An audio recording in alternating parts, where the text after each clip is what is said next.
Para here, and I am excited to talk about habits. I have some fascinating research from ChatGPT that we're going to talk about, and really excited to help you manage risk. All right, we're going to wait a minute and get started. Check my notes. How's everybody doing today? Welcome to Choose Your Hard. A shitty life is hard, a great life is hard, and that's an important lesson that it took me a long, long, long, long time to learn.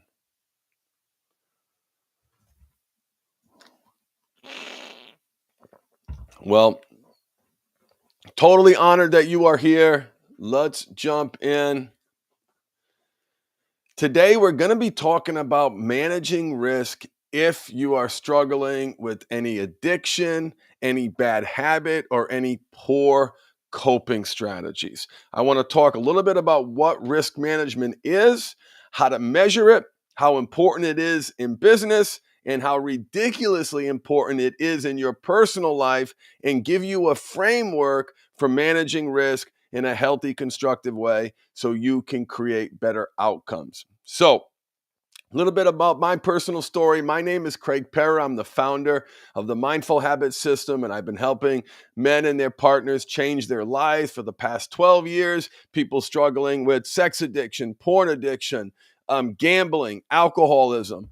You name it, the Mindful Habits System has helped. Now, obviously, we're not a fit for everybody, but we do change lives. We also have a money back guarantee. So, I want to talk about risk management, and I want to share with you a story when I was an inpatient.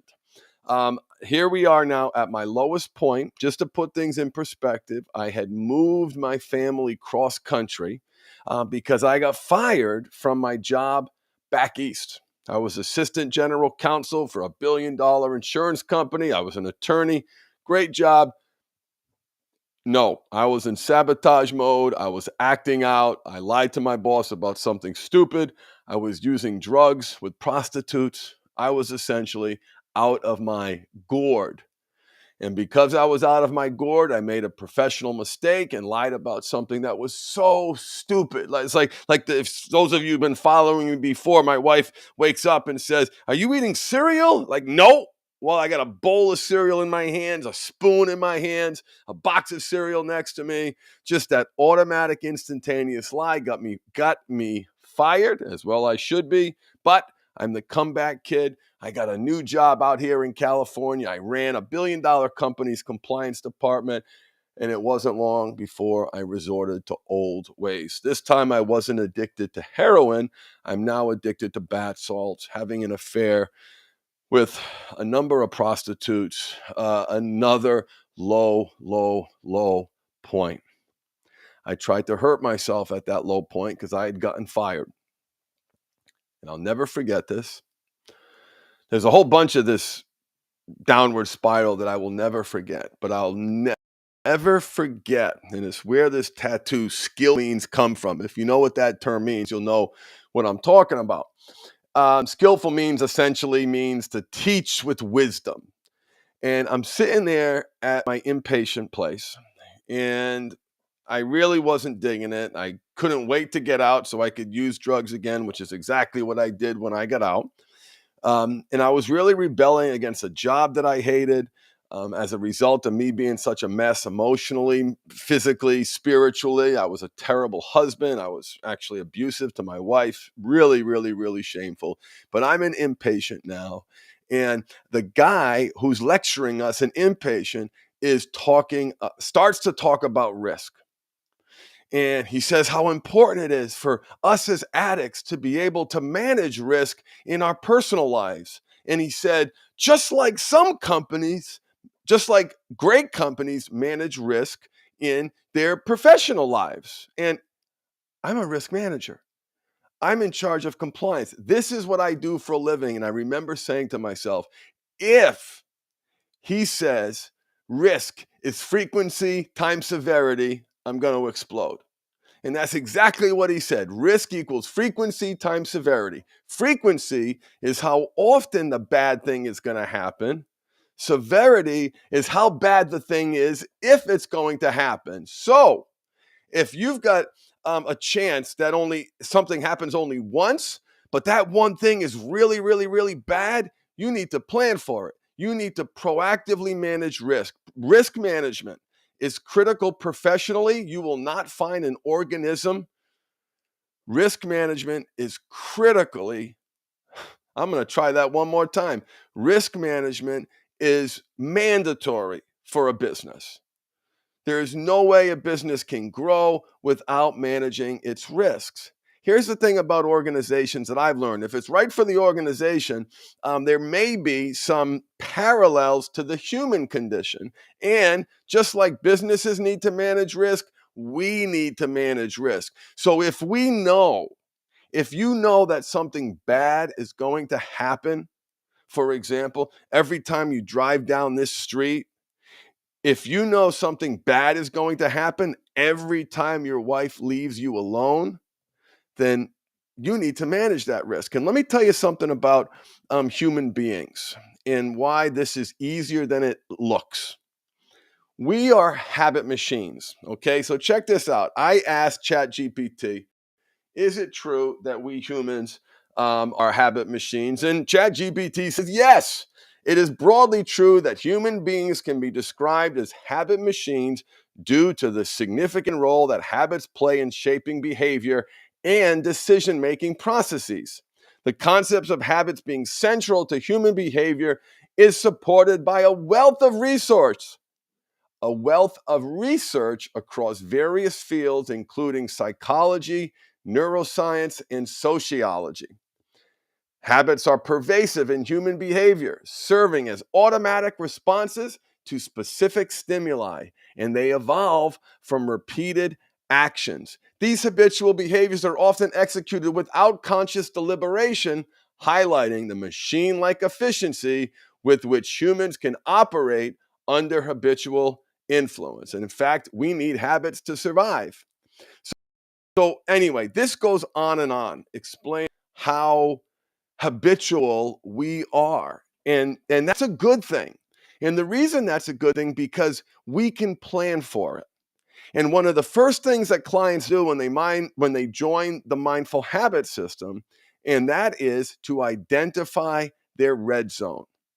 And the red zone is the time, the place on the device when you are out of control.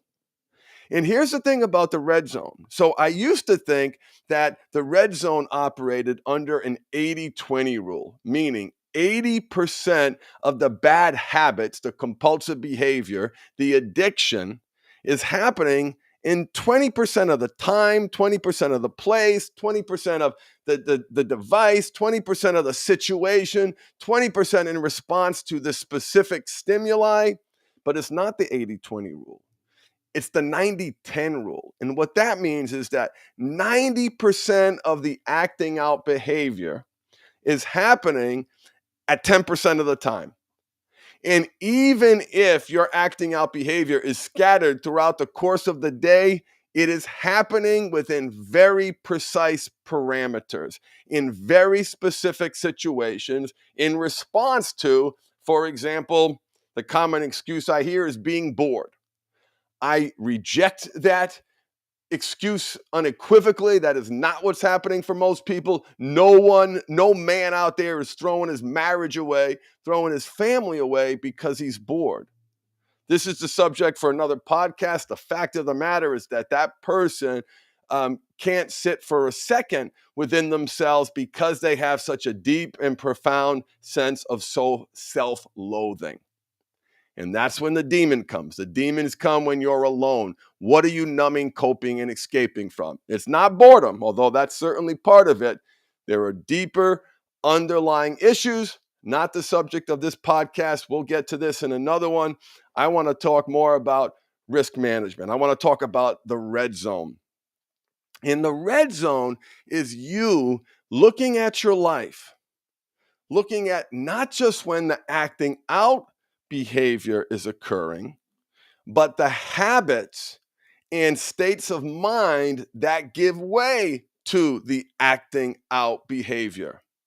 So, for example, let's say that the chances of me blowing a gasket when I'm alone is very, very high.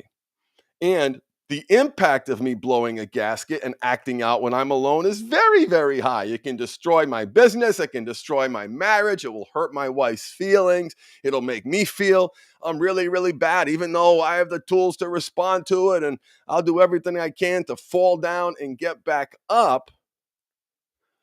So there's a lot of damage to be done. And so that's my red zone.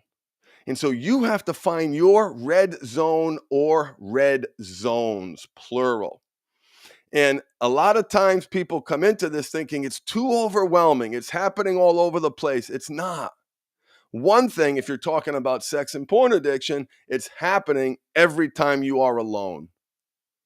So if being alone is your red zone, and that is so true for so many guys, this is when, the Smashing Pumpkins song comes to mind. Despite all my rage, I'm still just a rat in the cage.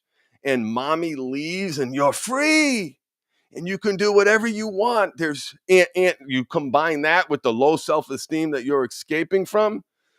Those are very powerful motivators to escape from those uncomfortable feelings. That is your red zone. Your red zone might be in the bathroom at a specific place at a specific time. That's your red zone. So one way to identify your red zone is locations. So let's say I'm going to use this as an example. I'm out of my gourd. I'm acting out like crazy. My wife just caught me, and I got to do everything in my power to not lose my marriage, not lose my family. So first, where do I act out the most? Because listen, if even if you are all over the place because of the 90-10 rule, the 95-5% rule, if you can impact that area where most of the acting out is occurring, then you can you might not eliminate it, but if you can impact that window when that acting out is occurring, when 80% of it is occurring, when 90% of it is occurring, well, that's a huge impact. You can leverage that growth to create more momentum and to have the power and strength to address the other areas. If you know your red zone, you can instantly begin having an impact. And the first time you come up with a red zone, you might fail, but that's true about any risk management plan. You may not get it right the first time. The essence of the red zone is that you define as precisely as humanly possible when you are going to act out, act reactively, meet needs reactively, or feel out of control. Right? When is that happening? Where is that happening? On what device is that happening?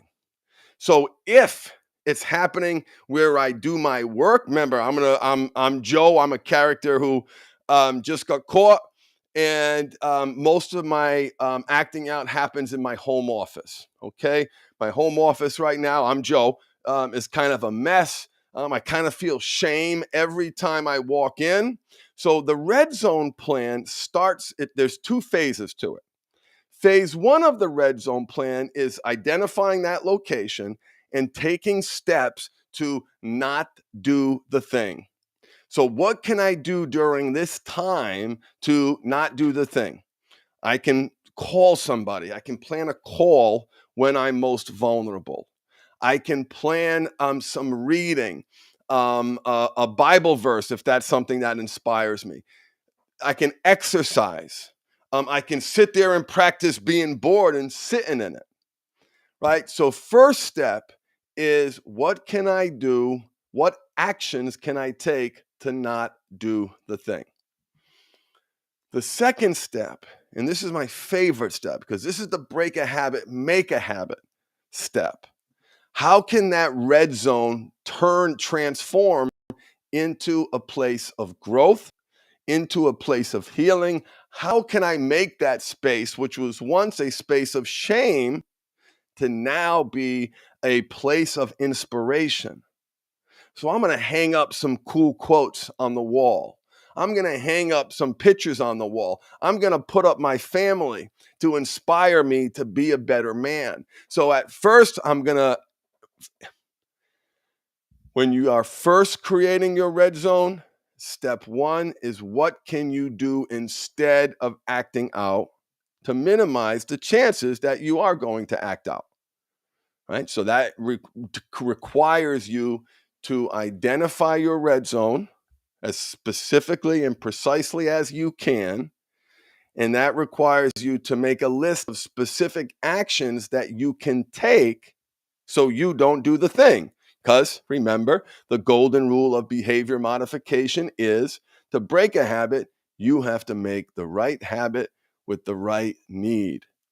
The reason why you have to do that is because almost all behavior is need-seeking behavior. You are a habit machine. You have been rewarding yourself and escaping from that discomfort at that time, in that place, in that chair, on that device for years in some cases. And remember, what wires together fires together. So if we're going to create identity change, if we're going to go from a place of, no, I can't do that, I can't do it, I can't do it, I can't, if we're going to go from a place of I can't do it to I don't do that anymore, that's identity change. No, I don't self-harm. No, I value my family. I prioritize what's important. I live my purpose. I have distress tolerance skills. I manage fear effectively. I've learned that failure equals opportunity. I have gratitude. I live and honor my purpose. I don't do that anymore. That does not mean, by the way, you don't get triggered to do it 1,000 times, especially when you get hungry, angry, lonely, tired, scared, anxiety, stress, fear. So step one of the red zone is not doing this thing. Step two of the red zone is that identity change. You want that space to reflect the new you.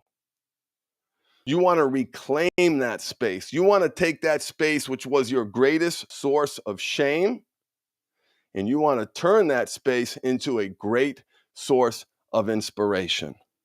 And that's how you use your bad habits to create massive growth in your life. You use your bad habits to create identity change. And if you don't know what that is, I highly recommend the book Atomic Habits. Everybody listening to this podcast, whether you are a man, whether you are a woman, put Atomic Habits by James Clear at the top of your list. It is the best book on habits, period. And in his book, Atomic Habits, James Clear talks about 3 levels of change. The first level of change is process change. So that might be level 1 of your red zone plan. Here are the things that I'm going to do not to do the thing anymore. Here are a list of actions that I can do to keep myself from doing the acting out behavior. Step 2 is outcome change. Yes, I use that process to create the outcome. I am now sober.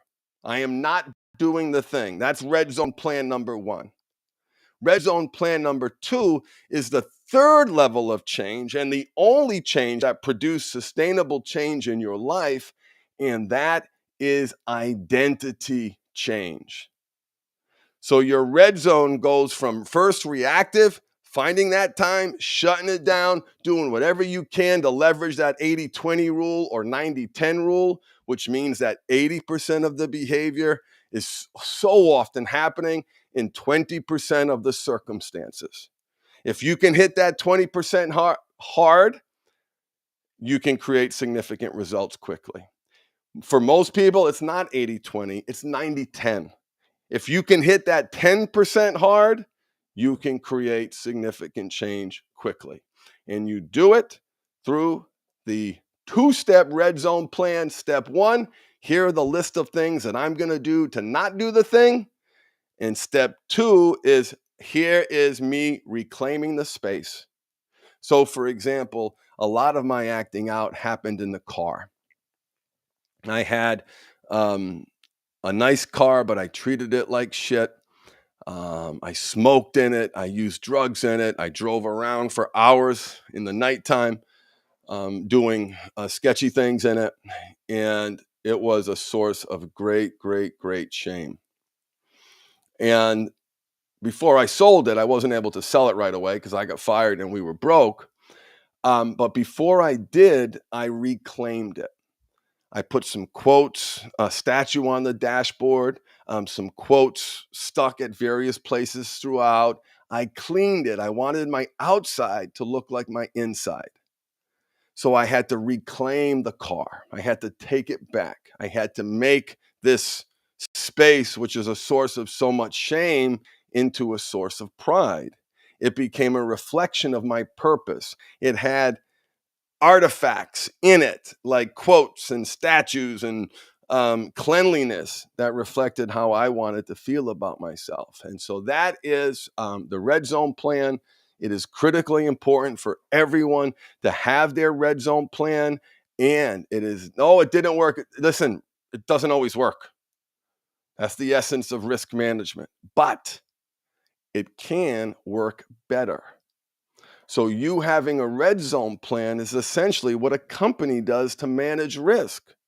And the way a company gets better at managing risk is they get better at managing risk. They find out what works, they find out what doesn't work.